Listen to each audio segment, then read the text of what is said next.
everyone, this is Cayden here again for our deep dive series, and this evening we're going to talk about this company called Facebook, or rather Meta. But before we start, I just want to make sure that my voice is okay, and I'm going to share my slide right now. Now, if you are able to hear my voice clearly and you are able to see my slide clearly, is it okay? Just type 1 in the chat so that I know everything is fine, and then we can start. Okay, so my colleague said that everything is fine, right? Yeah, so let's get started. You should be able to see my slide right now, and based on the video that you have watched, credit is given to Meta or Facebook for talking about their latest product called Meta Quest 3, which is like a VR sort of goggle, right? So you can see on my slide over here, they're going to launch this, or they announces that it's Quest 3 VR headset. It costs about $499.99. By the way, just to let you know that when I was preparing this slide, I think, is it yesterday or today, the Apple Incorporated just launched their own VR. Yeah, so it costs, I think, about 3,000 plus. Yeah, so it's almost like 8-9 times more than this $500. Yeah, we'll talk more about this later on. So credit is given to Facebook for allowing us to share the video, right? So if you look at this slide over here, you should see there is a tiny little arrow right at the bottom. When we are doing this case study called Meta or Facebook, actually it's not the very first time. In fact, tonight is our second time of sharing with you this company, because we have spoke about this company about 1 year ago. And then, if you look at the slide here, you can see that the products of Meta didn't really change much, in which there are two categories. One is a family of apps, which are the apps, Facebook app, Instagram, Facebook Messenger, as well as the WhatsApp. And then, of course, the other part is the Reality Labs, which is the Oculus. And of course, in the early stage, there's only version number 1. So right now, we're talking about version number 3. So just a quick recap. The last time when we did this video 1 year ago, I've shared that the company is a bit overvalued. Yeah, it's a bit overvalued. So after that, of course, 1 year later, and then we're going to talk about it today with some updates. Now, but before that, if you want to watch all our case study analysis, which is our deep dive series, our YouTube live, you just need to head to youtube.com/Value Investing Academy. Just click on this button, live, and all our past deep dive series are all pre-recorded over here. So for example, the last time we talked about Palantir, which is over here about 2 weeks ago, and this one we talk about Palantir versus, I think it's C3.ai. Yeah, and of course, other companies, including the one that involve Blackpink. So again, please visit youtube.com/Value Investing Academy, and then just click on this live. You'll be able to witness and re-watch all the case studies that are done. So that will save you some time and money. Yeah. So let's talk about Meta very quickly. If you look at this diagram, it's quite interesting. You can see that 98.1%, at least based on financial year 2022, comes from the family of apps, in which I talk about, which is the Facebook app, the Instagram, the WhatsApp, as well as the Facebook Messenger. Yeah.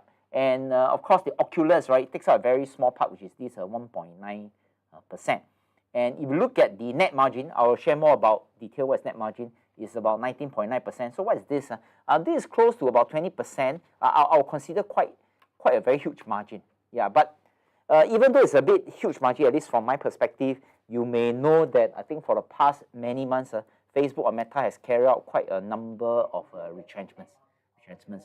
So for example, in this article dated 19th of April 2023, the headline states, thousands of Meta workers hit by new round of layoffs as company cut costs. Now, despite the fact that the margin is quite fat, why are they doing this, right? So let me just share with you in detail.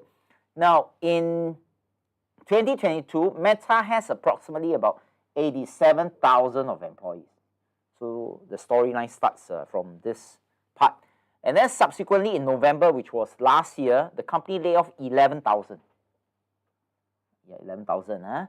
And then this year, the company will that means cut 4,000 jobs as part of the larger plan to cut 10,000 jobs, which means that this 4,000 is a subset of this 10,000.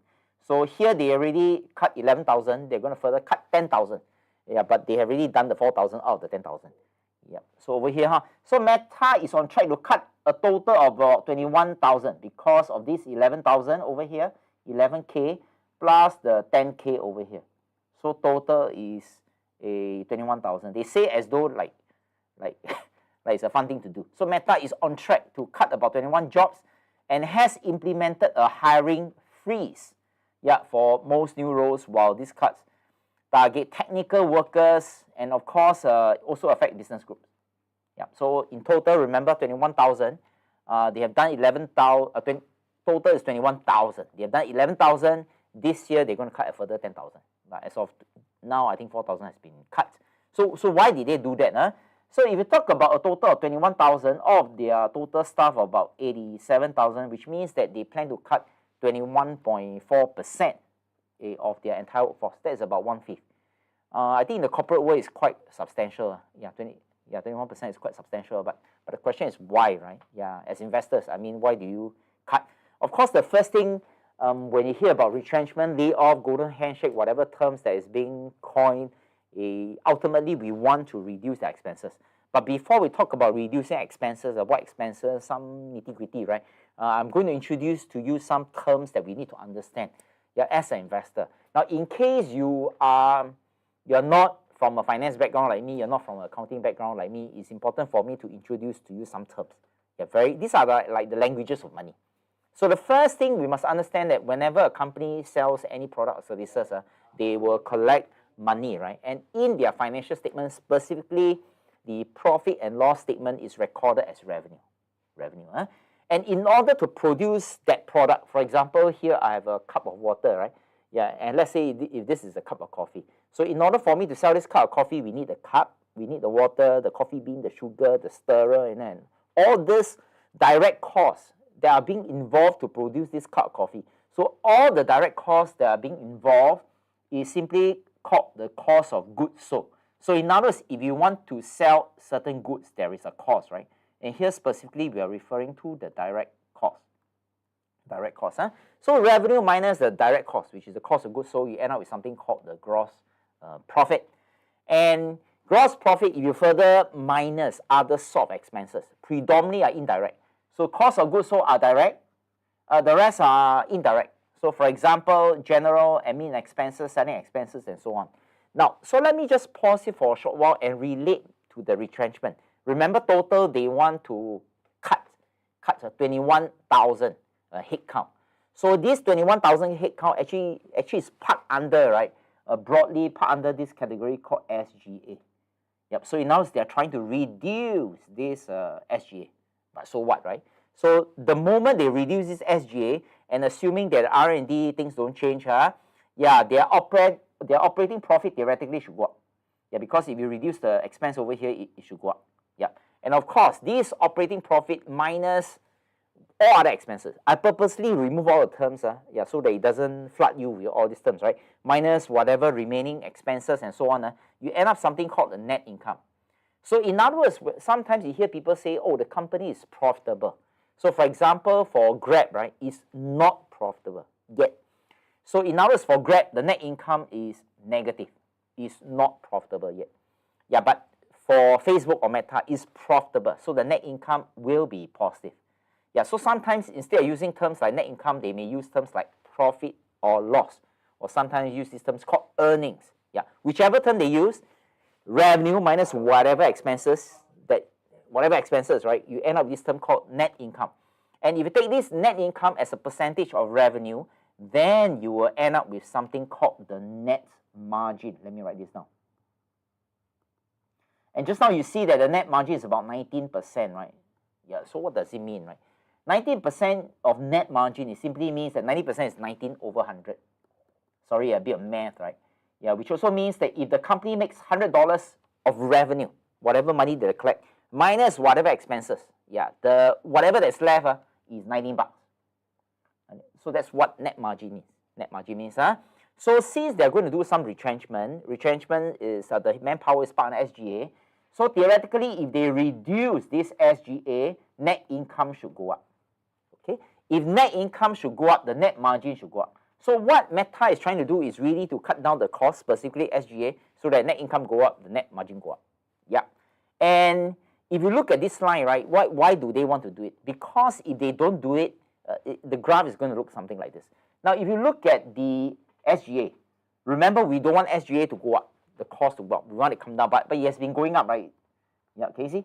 If you look at this line, it has been steadily going up. And because the expense go up, what do you expect of the profit, right? The profit, of course, will drop. And the profit drop, of course, the net margin will drop. So you can see here.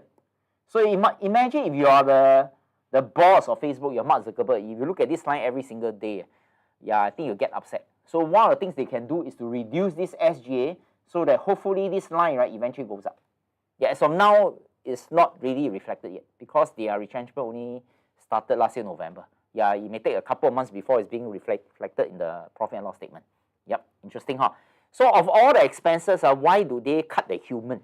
Yeah, shouldn't talent is important? You know, in Singapore, we are already shortage of talent, right? So here they are trying to remove their talent. Now, so why do they do that and not focus on other things? So if you look at this article that's published on the 7th of April 2023, yeah, so it says that workers at Meta said that they got paid to do nothing. Wow, isn't it nice? So most Singaporeans like this, huh? So they hoarded us like Pokemon cards. So you see in the early days when times are good, you know, even though expenses go up, your profit goes up, you know, they can always pay people, hot people, so that Google, Apple, they won't have this talent, right? Yeah, so right now, unfortunately, things are not getting very well, so no choice, they have to let go. So they let go of who? They let go of those people who got paid and then they do nothing. Yeah, so actually it's not the employees' fault. All along they have been hoarding workers. Yeah, hoarding workers. So if you look at this line, they are trying to push the profit up. So let me just show you.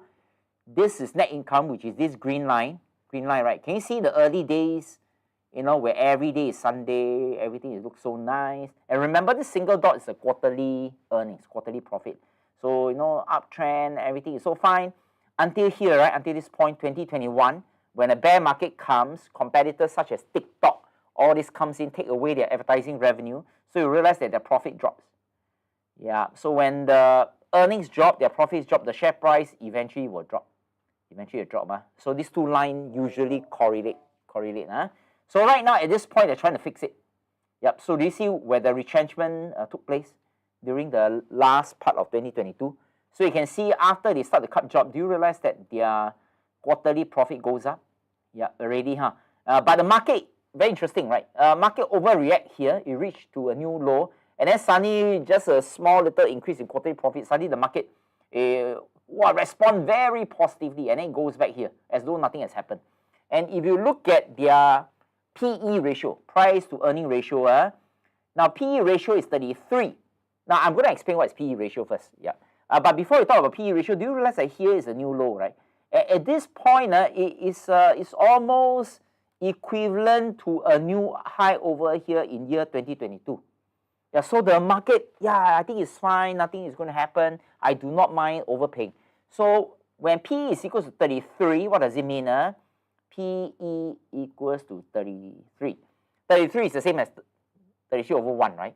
Yeah, so this $1, $1 is actually, in terms of time, is actually $1 per year, which simply means that if Meta makes $1 of profit per year, the stock market right now, which consists predominantly gamblers, they do not mind paying $33 for it, which also means that it will take about 33 years to break even.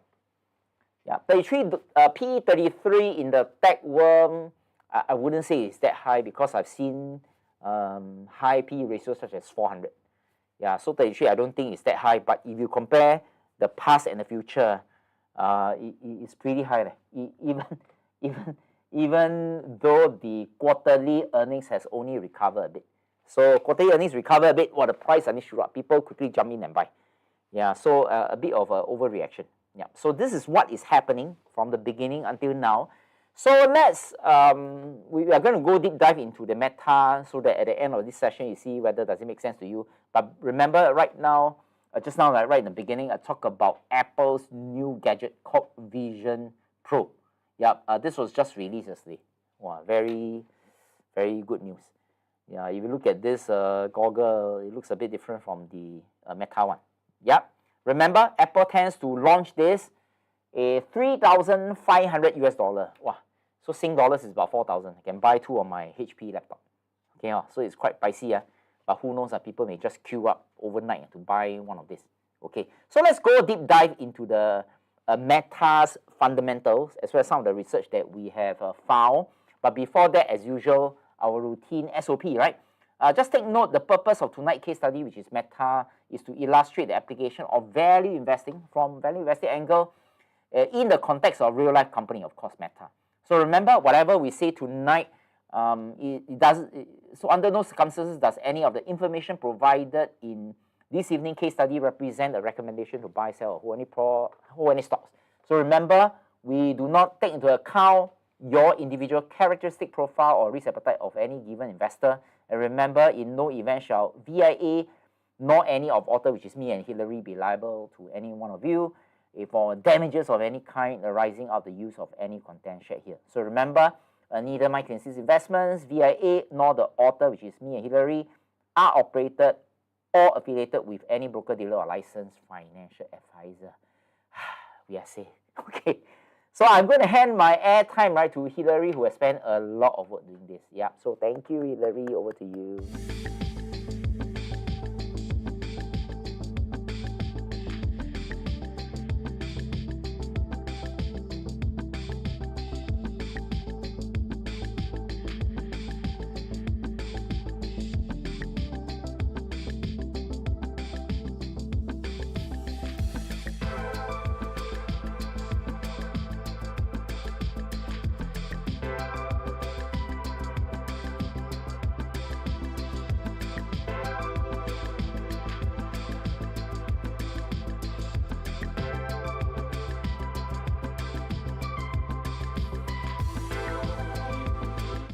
Hi, good evening everyone. Welcome back to our another deep dive series, and for today we will deep dive into Meta.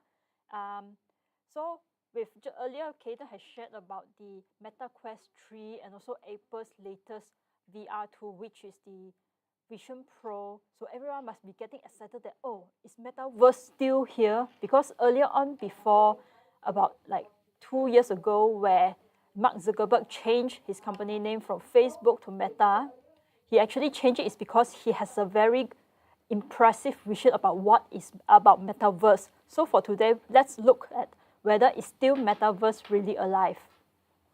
Okay, so right now let's have a quick look on what's on the news for Meta. So earlier on, Cayden has talked about retrenchment, and right now here in this news, which is just released in end of May, the company has actually started their last round of mass layoff. So when you see all this news, it feels like there's many retrenchment has been happening throughout Meta. So how many are there really happening? So there's actually 3 rounds, where they first announced in November 2022, then the second round is in March 2022, and then the final one, which is just happened recently, is in May 2022. So a total about 21,000 of jobs has been retrenched by the company. And these are most of the jobs that are being affected are the non-engineering roles, like in the business groups, such as the marketing, communication, and also recruiting. So tech teams, such as the smart display devices, they are also being affected because they find that the project is not profitable and they have to close down the project, and in the end, they have to retrench this group of tech teams. So this is the first piece of news that we get to read about recently. Then the second one is Mark Zuckerberg abandons Metaverse as a shiny new toy appears. So what is this shiny new toy? Okay, so here, Meta actually wins back the share price movement with their AI promises. So right now, let's look at this chart. So this chart here, at first glance, you might think that is it a share price, but actually it's based on the share price movement, because you see here, all the values are rebased to 100. That means from here. Then throughout this period, they will look through that how does the share price actually move during October until April. So we can see that compared with other big tech companies, Meta actually have the biggest share price movement throughout this period, because they mentioned that they are betting on AI to boost their advertisement sales. So why does this piece of news say that when they are betting AI to boost their advertisement sales, Meta has the biggest share price movement back in October 2022. So let's look further. Okay, so right now, earlier we've been discussing that is Meta still alive? So here in this piece of news, they say that Mark Zuckerberg's metaverse ambition is shrinking. One thing is because during the shareholders meeting, Mark Zuckerberg, they have been looking through Mark Zuckerberg's words that he has mentioned a lot more AI compared to metaverse. Like for example, within a few thousand of words, he mentioned about 10 times about AI compared to maybe 2 or 3 times about metaverse. So people think that is metaverse no longer an important aspect for Meta. And also, here also mentioned that the reality labs are being severely affected. It's because about 10,000 of their employees are being retrenched. And also, there's also news shows that Meta has actually stopped pitching their advertising to advertisers about the metaverse. And they have actually shifted from metaverse to AI. And they are prioritizing it on these Reels and also AI tools. So how true is it? Is Meta really moving away from metaverse? So this is what we are going to find out for tonight's deep dive. Okay, so before that, let's have a quick look at the company's qualitative analysis, which is the company background.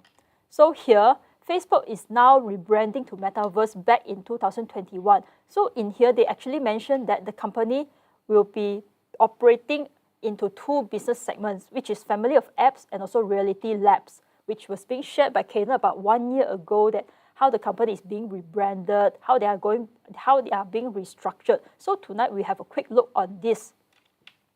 So here we'll look at their business segments. So the family of apps are actually the social media platform that is under Meta, which is the Facebook, Messenger, Instagram, also WhatsApp. Then the next one is Reality Labs. So what is Reality Labs? This is actually another segment of Meta where they research and develop augmented reality and also virtual reality products such as the Meta Quest 3 and also the Oculus. And Meta Quest is actually the software platform to host these AR and also VR products. So the main difference between AR and VR is that, for example, AR is that you just use your phone, shine it to the outside, and then you'll be able to see those characters or maybe certain items on your phone. But VR itself is that you are immersed onto the online platform with the goggles to see how the online world actually works. So these are the difference between AR and VR. Okay, so now let's find out that how does family of app actually generate the revenue, because since it takes up the biggest portion of Meta's revenue, which is about 98%. So here, their revenue is mainly generated from advertisement. So let's have a quick look at how they are able to generate the revenue via advertisement. So here, users, when they use the platform, they will usually share their posts on this social media platform. So when they share the post on it, there will be data generated, and this data will be collected onto the Facebook advertisement platform. So when they collected all this data, they can compile it and generate it as reports, known as a performance report, and sell it to business and advertisers. So why is this data very important? Because this data actually shows that what is the user interested in, or what are things that they are more concerned about, like what is the latest hit or latest trend that people are interested about. So with this data collected, the business or advertisers are able to generate marketing campaigns or advertisement campaigns to attract eyeball, to get them know more about their businesses. So in order to get all these performance reports, the businesses will need to pay a certain sum of amount of money to Facebook to get these performance reports. So this is one of the way that how Facebook generate revenue via advertisement.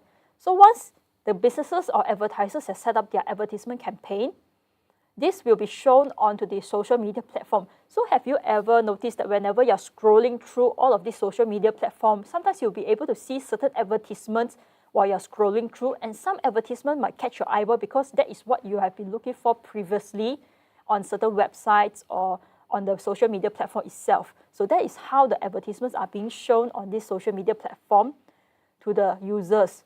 So some users, when they go through their social media platform and saw this advertisement and they find that, hey, this is something that I'm looking for and I'm interested.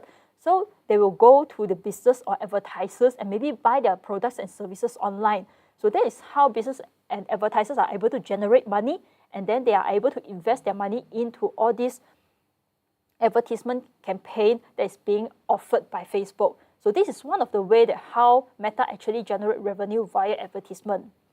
Then Next, let's look at Reality Labs. Even though Reality Labs only generate about 2% of the revenue, but how they actually generate that 2% of the revenue?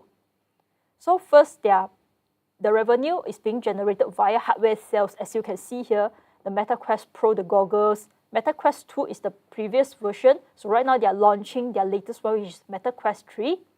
And also some of the accessories for users to use their hardwares. And also they also have some sales on their software. So as you can see from the video that's being produced by Meta on Meta Quest 3, most of the software programs are based on gaming. But other than gaming, actually, the users can actually use the hardwares to involve into fitness, social, entertainment, and also productivity. So as if that they can sit inside their home and then immerse themselves onto the online world via all these hardware tools. Okay, so what is the future potential of Metaverse? Because earlier, back in 2021, Mark Zuckerberg is very excited about Metaverse, and he says that that is the future vision that he saw on the online world. So let's have a quick recap. Like, what is really about Metaverse? So the Metaverse that he saw is that it enables a virtual social interaction. So you can see here in this diagram, even though the uncle is at the park playing, like sitting there drinking a cup of coffee, but imagine he put on the Meta Quest 3, then he's able to see or meet up with his friend online, and then they can play a chess together online, like the video that is being shown that when there's a guy playing a game in his living room. So the Metaverse actually allows people to immerse on a social environment, to meet up with their friends, doing activities together. And then another thing that Metaverse allows is to let the students have a much more immersive experience in learning or education, as if that they are sitting in their own classroom, but in a virtual world. And finally, virtual economy. So that means people can do businesses online, virtually, or even do trading on their real estate as well. Okay, so earlier on, Cayden has shared about this. So we can see that actually family of apps generated about 98% back in 2022. So after minus off all the expenses, this is the earnings that they are able to generate. So now let's look at the latest revenue that's been generated for the last quarter, which is Q1 of 2023. So here we can see that these are all of the segments that generated the revenue, which is the family of apps and also Reality Labs. So as usual, family of apps generated most revenue back in Q1, and we can see that advertising actually generated 98% of the overall total revenue. So if anything happens to their advertising revenue, then the company will suffer. Then from the advertising revenue, we will look further deep down into geographical region. So we can see that there's US, Canada, Europe, Asia Pacific, and rest of the world. So US and Canada contributed about 45% of the revenue for the advertising, not the total revenue is for the advertising. Then followed by Europe, 22%, Asia Pacific, 21%, and rest of the world, which is 12%. So this is the latest revenue that is being announced by Facebook. Okay, so here's the million-dollar question that, so right now, is Facebook moving towards becoming more profitable since they are having a mass layoff? Okay, so right now, this is one of the things that we are considering is that, is Metaverse still alive or are they moving towards generative AI? Like this picture shows that, is Metaverse still around? Is it already like RIP since launching in 2021? So here, this is based on the Q1 of 2023. Meta actually remains committed to Metaverse. Wow, how true is it? Okay, so here that's what Zuckerberg says that they are now focusing on AI and also Metaverse. It's because building Metaverse is a long-term project. As we can see that some of the news says that Reality Labs currently is only generating about 2% of the revenue, but actually it's not profitable at the moment. Yeah, like earlier Cayden said that revenue is just bringing the sales. But after you have minus off all the expenses, is the company being profitable or is it losing money? So actually, Meta has invested a lot of money into Reality Labs to build the Metaverse. But because Metaverse is a long-term project, right now they are focusing on their major revenue generation, which is on the advertisement. So as if like this is Mark Zuckerberg, he's holding hand with Metaverse, says that I'm still involved in Metaverse, but then he says that other than Metaverse, we are also involved into AI. Okay, so here earlier, Cayden has also shared that Apple is also launching their own Vision Pro, which is the VR2 goggles. And Meta is also launching their own. So it seems like they are not really putting aside for Metaverse, but it's more like they are using generative AI to help them to build the Metaverse world. Okay, so right now, here they are now releasing new generative AI advertising tools. One of the examples is the Meta Advantage Plus. So what is really Meta Advantage and how they are using generative AI to help them to boost their advertising sales? So here's a quick definition about what is Meta Advantage. It's actually a dynamic pro ads. So imagine that you have 1,000 of the products and you have to generate marketing campaigns for all these products. If you have to generate it one by one, it's going to be very tedious because you have to generate it 1,000 times. But imagine that if you have an advertisement ads, you just the templates, you just do some minor fixtures on the templates, and the templates can automatically help you to generate all the 1,000 products that you have within your catalog. Doesn't that save time and also boost the productivity? So this is one of the tools that Meta is looking into. So this is how it actually works. So you have so many products, and then you just use the template to set up the catalog. Then you decide who are your target audience. So here, Meta actually raised up two types of target audience, which is the broad audiences. So broad audiences here it actually means that audiences that have not actually go into your website, or they only show something similar interest of the products that you are showing, but they have not reached out to your website. And retargeting actually means that the users has actually gone to your website, have a look at the products, but they have not buy anything. So it's kind of like reminding them that, hey, we are still selling these products. Are you interested in? Okay, so finally with that, after being set up all those templates, the marketing templates, you can now deliver your ads to your target audience. So now let's look at a simple compare between the traditional way and also the Meta Advantage way. So here, this is what I mean, that imagine that you have a lot of products or services you wanted to do a marketing campaign. And if you have to do it one by one, it will be a lot of work and also it's going to be tedious. But if you are using the Meta Advantage Plus, by using their templates, you can easily set up the templates of the campaign. And then from there, the AI will automatically generate all those marketing campaigns to help you to promote your products. So one of the examples that I raised earlier is that, for example, on the website, you have gone through like some of the products, like you're interested in skirts or maybe baby products. Then from there, the software or algorithm will be able to know that maybe you'll be interested into some of these products, and then they will show up on your news feed or your scrolling history as well.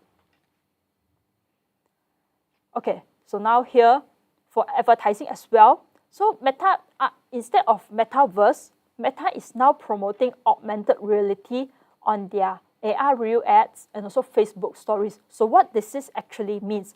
So for example, when you're scrolling through the social media platform, you find that, hey, this glasses looks interesting. Then you say that, I don't know whether does it suits me or not. So you tap on it, and then there's a front camera displaying you, and then you can try to see whether does the glasses look good on you. Because sometimes when we look online, like scrolling through the e-commerce website, we found something is very interesting or something that we like. But then we see that, oh, the model looks good. It might look good on me, but by the time when we bought it back, then we feel like, yeah, it does not look good on me. So by having the augmented reality, you can actually try online first to see whether does the product suits you or not. You can also change different colors of the shades to see whether which one looks good on you. Then only then you will decide that, oh, okay, the blue looks good on me, so I wanted to buy blue color of the glasses. Even though there's like free return, some of the companies allow free return, but it's going to be a hassle. So this one will remove all the hassles to like deliver to you, then you have to send it back, all of this hassle. Okay, so besides advertising, so how is Meta going to use generative AI to help them? So one way is they are planning on this Blender bot, which is a generative AI-powered chat. So for this Blender bot tree, it actually allows people to interact, like the chatbot to interact in a much more humane nature. Because sometimes when we talk to chatbots, the chatbots will be a bit robotic, or it's like as if that you are talking to a robot instead of a human. So by using a generative AI-powered chat, you feel like even though you know it's a chatbot, but it's able to produce answers that make sense to you, like that you are really talking to another human being. And also another thing is this natural language generation. So in short, this is something like ChatGPT. So Meta is actually launching their own version of ChatGPT, but this one, they're actually an open model research where they are available to the AI research community, which means that this is actually like an open source technology. So compared to other big tech companies like Google, open source, their large language model is actually only allowed for their own employee. That means it's not available for public. But here, Meta actually is the llama that is being done by Meta is actually open to all public for them to try it out. Okay, so now we know that the future plan and also the background of the company will look into the numbers.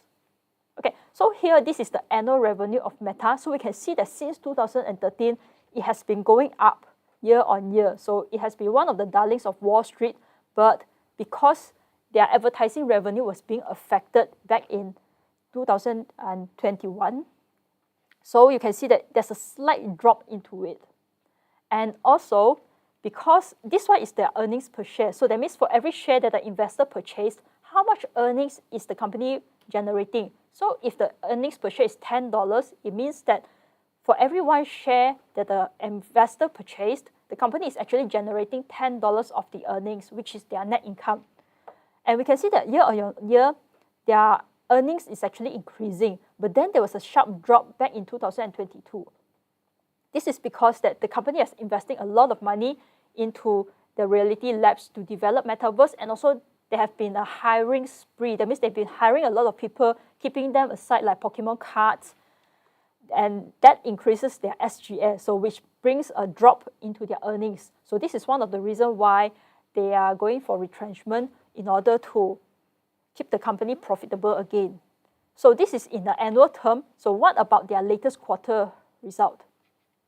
So here is actually showing their quarter result. So we can see that most of the time their EPS is above 2, but since 2022 September, it has been dropped below 2, but then March onwards, that means after the retrenchment in November, is able to go back up. So whether this able to maintain above 2, this is something that we have to further take notice of. Okay, so next is their cash flow operations. So cash flow operations means the cash that is being generated by the company from their business operation. So as usual, we can see that it's being on a positive upward trend, but because there was a drop in their net income, so their cash flow are also affected in their latest annual result. Okay, so for their latest quarter, we can see that although September has a sharp drop, but then back in December and also March, they are able to maintain rather a bit stable compared to a sharp drop back in September 22. Okay, so finally, for their debt to equity, so debt to equity allows us to see that whether is the company in a huge debt. Because if the company is in a huge debt, it is as if that there's a very big hole in the pocket. Even though the company is able to generate increasing revenue, but then if the hole is very big, all the money will be lost in order for them to pay back the debt. So based on value investing methodology, we wanted to see this ratio less than 0.5. So here we can see that most of the years for Facebook, for Meta, it's been below 0.5, with the exception that for the past few years, it has slowly increasing, but then it's still below 0.5. What about their latest quarter result? Their latest quarter result is also below 0.5, which is a good sign that the long-term debt for Meta is actually not that bad. Okay, so all in all, to have a quick conclusion, so the pros for the company is that currently they are focusing to be much more efficient, which is why they are trying to trim down their manpower. And also they are now instead of focusing on metaverse, they also tap into generative AI to help them to boost their advertising sales, because we see that almost 98% of their revenue is actually generated from advertisement. So if they're able to boost their advertisement revenue, then they will have more cash flow to help them to build up their metaverse. Okay, so however, this is also their cons, which is a concentration risk, because most of the revenue is coming from advertisement. So anything happens that they are not able to generate sufficient revenue from the advertisement, then their earnings will be suffering as well. And currently, Reality Labs is only contributing about 2% of the revenue. So this is something that investors should take note for now. Okay, so all in all, this is a quick analysis about what is happening on Meta. And with that, I'll pass back the baton back to Cayden. And thank you, everyone.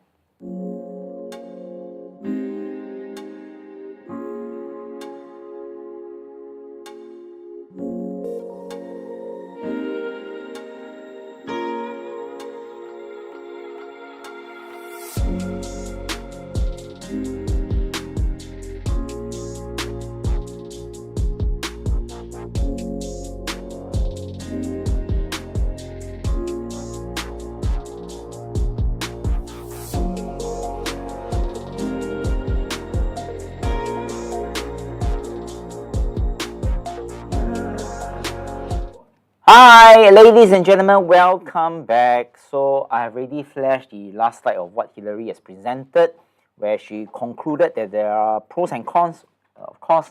So if you look on the left-hand side, the pros, company focus on year of efficiency to become more efficient. By the way, just to let you know that whoever that said what Meta is all about, this is really very generic, Huh?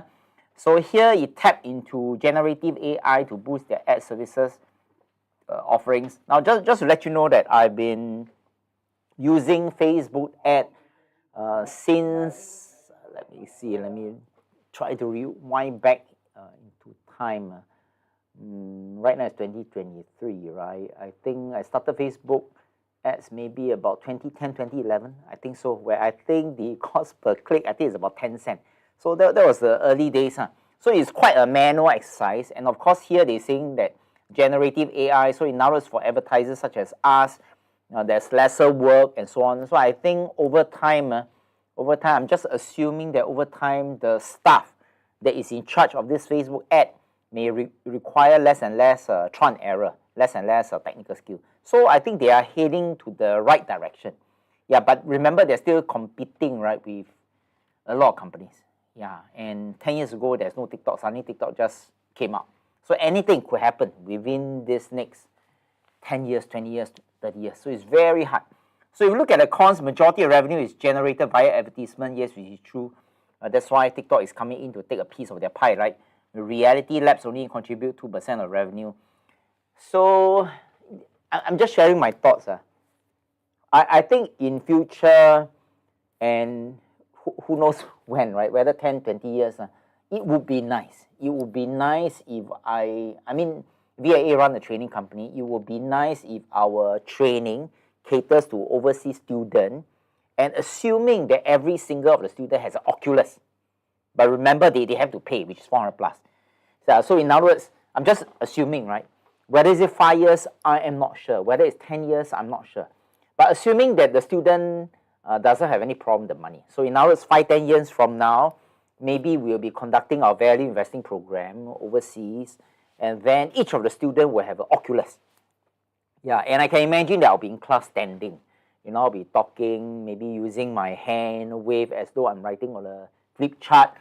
And it's so immersive, right, that the students in the class will be able to see me. And I could walk towards them as though there is a table, right? And then all the students will be sitting like right now. So I'll be going over, where are you from? You're from Africa. Where are you from? I'm from America. Something like this.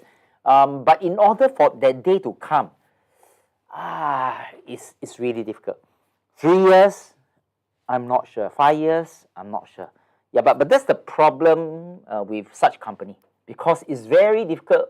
We want, but it's very difficult for us to predict 5 years is going to be this, 10 years is going to be this. In between, suddenly some other competitors come up with a different company.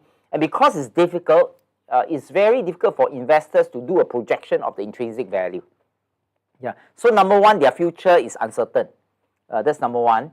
Number two is even the intrinsic value projection is going to be uncertain. Wow, so this two is quite tough. Now versus, let's say, 5 years from now, whether is it immersive or not immersive, at the end of the day, when you leave house, you go downstairs, you want to buy vegetable, right? You still walk to Sheng Siong. Yeah, you still work.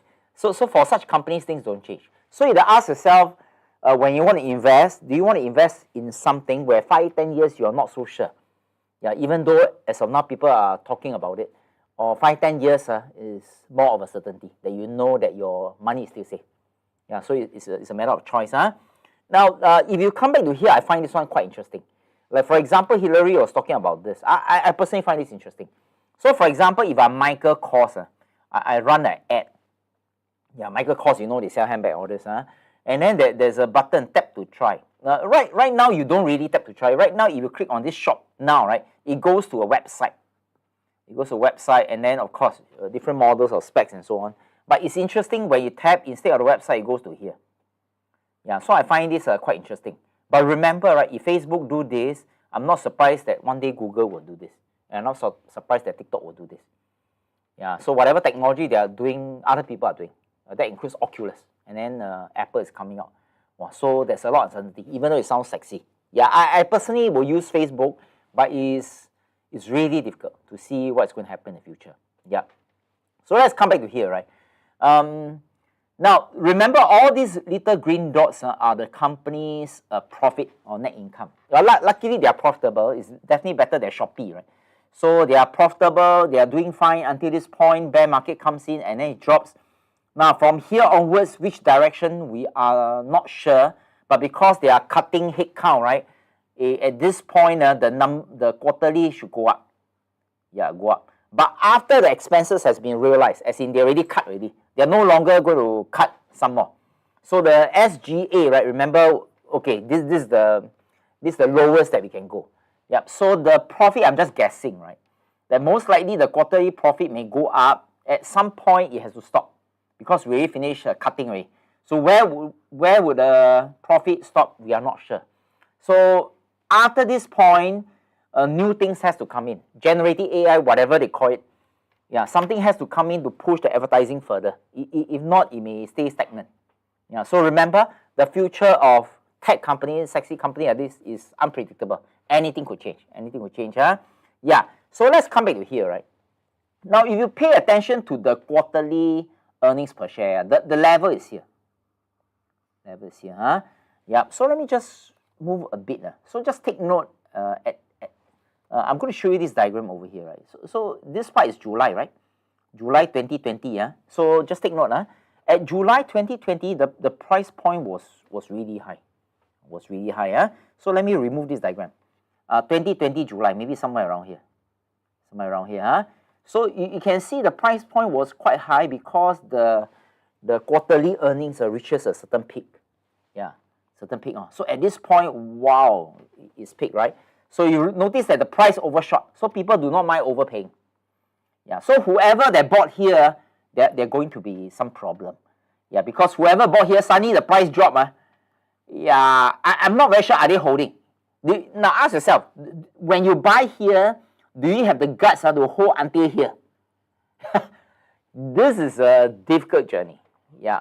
Yeah, and the fact that this is a fact, the fact that the price dropped, that means people are dumping the stock. So in other words, this whole dip, right, from the top until the bottom, people are cutting losses or realizing the losses. Yeah, realizing the losses. So after they realize loss, until this point, maybe they already cleared their account and no more Facebook or Meta stock, right? Then suddenly they see news. The quarterly profit go up. Then they jump in and buy again. So these are gamblers. These are just traders. Good news, buy, bad news, sell. Yeah, something like this. But the point I wanted to raise is, you look at the earnings per share over here, this level. Okay, just take note of this level. I'm going to draw one line over here, right? So this is the highest level. I'm going to use the word high. Okay, and the most recent recovery is about here. This green part. This green part, 5.7. Take note, So let me flash out the price.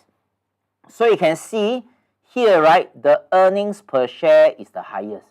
So the price went highest. So maybe you can justify it correlates. Then today, right? Today, the level of the earnings per share still hasn't reached what took place in July 2020. But the price is almost the same. So what does it mean? Yeah, it simply means that people are paying very high price, which is the share price, for something that is much lower right now. So people are actually overpaying, as compared to the July 2020. That means as of now, as we speak, people are overpaying. Yeah, and when people overpay, what does it mean? That means they already make assumption that in future, right, it's going to be something good. But what if they are wrong? In investing, it's not about what if you're right. Yeah, you think you're right all the time. You have to be very careful. The key thing is what will happen if you're wrong. Will the share price collapse again? It might be. And then if it collapse, what will you do? You sell, walk around the block, you do a prayers. So it's going to be very difficult. So let's look at it from the value investing perspective, since we're talking about illustration of value investing philosophy. So Morningstar, which is a professional website, but remember, I have no idea what's the algorithm, who is doing this. So they said that the moat, that means the durable competitive advantage for Meta is wide, very high. And they calculated that the intrinsic value is about 278. Right now the share price is 272. So I think it's about fair value. Consider fairly valued. That means it's not very expensive, not very cheap. But remember, even if you get some info, you subscribe or whatever, you have no idea what's the assumption. Yeah, so by following this blindly and today press buy, it's quite dangerous. So let's look at another website. Yeah, if you look at Guru Focus, this black line represents the current share price. Current share price is 272. So you can see here, right, they calculated that the intrinsic value is 390. Wow. Sorry, this is the share price. The black line is the intrinsic value. So in other words, can you see two websites that are charging people subscription have two different conclusions? So for Guru Focus, it's significantly, here we're not talking about just a bit, it's significantly undervalued. And then for Morningstar right here, we are just fair value. Yeah, so again, I have no idea what's the algorithm for Morningstar. I have no idea what's the Guru Focus. But based on these two, it appears that it's trying to send a message to the user, right, or subscribers that it's a buy. Okay, these are professional website. Yeah. So let me just share with you my calculation. Where Hillary is talking, I just inserted one. So I think I better tell you, right? So because here, remember, they do not tell you the assumption. Yeah. So let me just show you, just manual, right? So if we use the company's earnings per share 0.62 and then 8.63. So in other words, in the past, right, let's say the first starting point earnings per share is 0.62, and then it moves up to 8.63. Now, bearing in mind that the company's earnings per share graph, it goes up and then drops here. So we are taking this point to this point, which is more conservative. So the past 10 years of data, Facebook has been growing at about 33%. Yeah, it makes sense. Yeah, but remember, right, this 33% didn't take account into the future. So what I did was I adjust all these numbers so that the intrinsic value is very close to the current share price, which is 275. So in order for the intrinsic value to be equivalent to 275, what is the underlying assumption? The underlying assumption is from today onwards, the next 10 years, right? The next 10 years.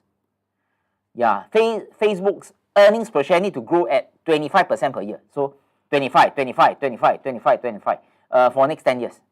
Every year. It's like our annual increment goes up at about 25% per year annual increment. Compounding, Yeah, compounding for 10 years. Then after that, it goes stagnant for 2, and then after that dies after 20 years.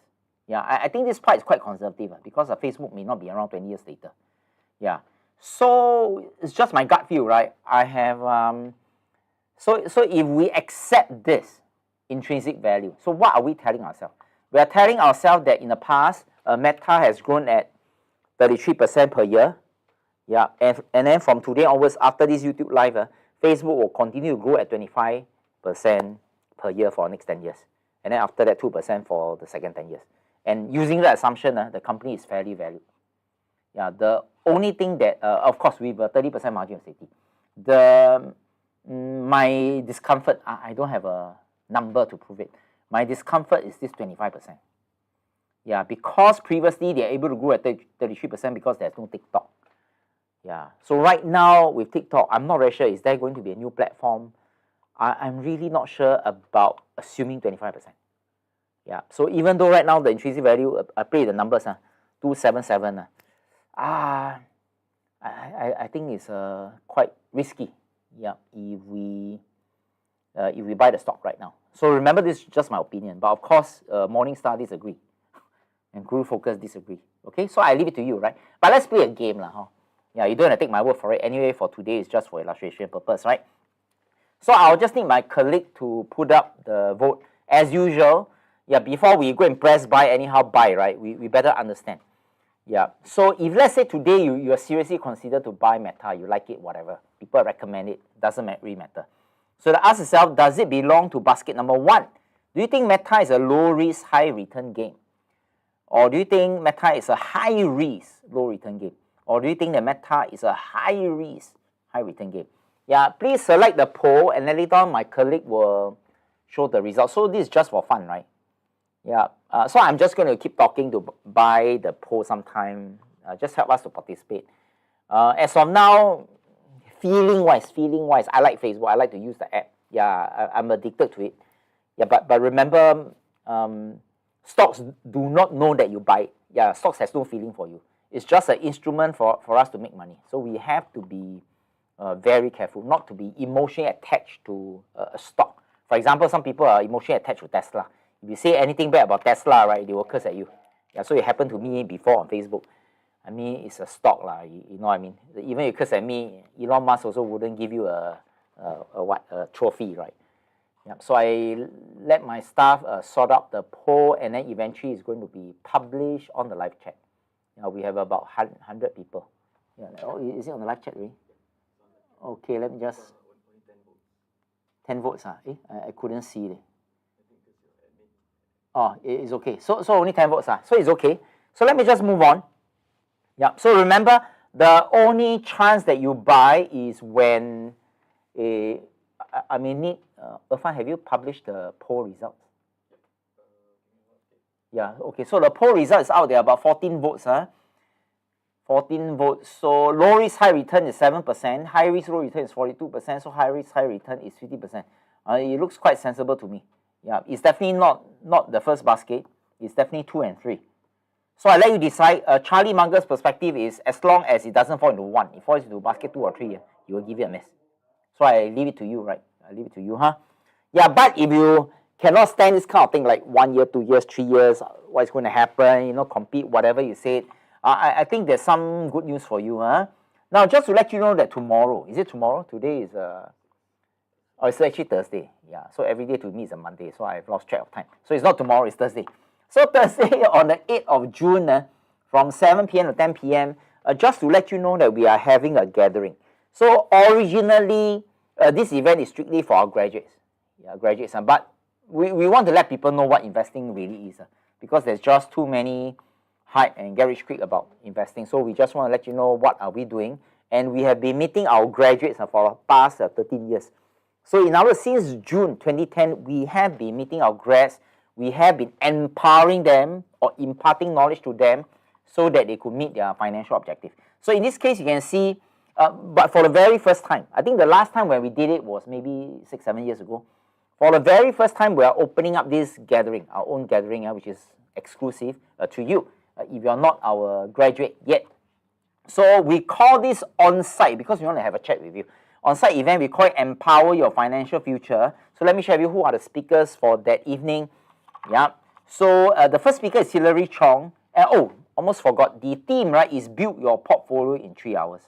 In case you're a very skeptical person, remember, it's a no sales. We're not going to sell anything. Yeah. It's a non-profit. Yep. So you can just attend this event, which is our gathering. So our first speaker is Hilary. Hilary is going to talk about T-bills or treasury bills. So that's one part of the portfolio. And we are very fortunate to have invited Elijah from Poems or Philips Securities. He's going to talk about a bank. Yeah, a local bank. I suppose it's predictable. Local bank, there are only 3. So out of the 3 is definitely one of them. Yeah, so 5-10 years, Facebook, not sure. Yeah, but banks, these 3 banks most likely is going to be around. So these are more predictable. So if the profit are predictable, the share price will be predictable. And these are the things that you can sleep. You don't have to worry about TikTok, right? Yeah. These are the things that you can sleep comfortably at night. So this is the second speaker. And third speaker, which is me, I'll talk about ETF, which stands for Exchange Traded Funds. But so other than low-cost S&P 5 index funds, I'm going to talk about other sort ETF. So it will be quite refreshing. Now, so the link is already there. Just to let you know that if you are non-grad, click on the link. It's $10. It's $10, right? So that we know that you're going to come. Yeah. So a $10 that we have collected via this Eventbrite, every single cent will be donated to National Cancer Center of Singapore, and then they have a research fund. So all the money goes to that research fund. And then if you are our graduate, just now I was talking about the portfolio, right? So remember, the Hillary will focus on this part, I will focus on this part, and then Elijah will be focusing on the third part. That's why forming a portfolio, entire portfolio in 3 hours. Yep, so Hillary talked about T-bills, bank, and then me will be ETF. So remember, the link is over there. Once you click on it, the registration is $10 per pax. But if you are our graduate, don't click on the link. There's a separate link right inside our VIA Singapore closed group so that we know grads and non-grads. So if you, I already pinned this post. So if you go into VIA Singapore closed group right now, you should be able to see this post, and then there's a link over here. So you click on the link and then you register as well. Yeah. So remember, non-grad, the link is already there. Click just $10. I mean, right now $10, there's nothing much you can do. Yeah. Recently, I just went to Cheers, right, which is a convenience store. So Cheers, like all other convenience store, has a fridge. So the fridge, they sell ice cream, right? Yeah. So I went over there. It's been a while already. So I went over there and then I saw ice cream. Ice cream is a Magnum. Yeah. So what I did was, it's quite lame, right? So what I did was it's a push. I push open the fridge. I take out the Magnum. So I go over to the counter, and then I took out my wallet. So I want to pay cash. Took out my wallet. So I took out one piece for $2. So I roughly know that it should be more than $2. So I'm ready to pull out another $2. So I put the Magnum on the table and then ask the auntie, right? I say, auntie asked me, you want to pay by cash or by card? I say by cash. Then I asked the auntie how much. The auntie said $6.50. $6.50. Well, then that split second, I was shocked because I took out $2. Yeah, I was mentally prepared to put out $2, but she said $6.50. So I asked her so I hold the ice cream out. You mean for this ice cream $6.50? She said yes. Then I asked her, can I return this ice cream? Can I return? I didn't know it's so expensive. Oh, you say some months ago already $4.60. Yeah, but it's still so expensive. So eventually I returned ice cream. Yeah, it's not that I cannot afford $6.50, but $6.50 for an ice cream is a bit too much. So the reason I thought about this is, right now, whether it's $6.50, whether it's $10 for, you can't really do much. But instead of eating Magnum or 1.5 Magnum, you'll be good to attend this class. And in case you have your family and friends who may be interested, and then, remember just now I was saying there's a no sale, non-profit, you come here comfortably, you don't worry about all these things, right? Yeah, just need to click on the link and then register for our gathering, which is originally exclusive for our grads. So again, a couple of lessons. I'm actually reiterating what I've done in the previous slide. So remember, in order for us to invest, you have to fully understand what you're doing. Very important. And if you find understanding a local bank is easier because you use their service versus trying to understand tech stuff, generative AI. So maybe bank is a better deal. Yeah. Then the next one, the more unpredictable that a company is in the future, which in this case appears to be Meta, right? The higher the chances that you'll lose money. Yeah. So you ask yourself, do you want to play this game? Yeah, it's quite interesting, it's quite exciting, but losing money is not exciting, huh? And the last one is, remember, never make decisions purely based on what others are saying. And that includes me and Hillary. Yeah, so our job tonight is to be very scientific about things, show you the numbers, trying to make sure that all of us are an intelligent investor. Yeah, and not lemmings, right? That, some people say what, you buy what. Yeah, it's quite dangerous, huh? So again, I would like to thank all the audience, which is, 99, right? For your precious time. So remember, for those people non-grads, please click on this and then register for our class. Do yourself a favor, learn something and then make some donation. And before you go off, right, remember, just do us a small favor, please. There is a thumbs up, right? Help us do a thumbs up so that we can continue to produce better content for you. And by the way, something that you can help yourself, if you're interested in any companies that you want us to talk about, before you go off, other than thumbs up, please feel free to type it in the chat. Yeah, whichever. For example, previously somebody suggested Palantir, so we did Palantir.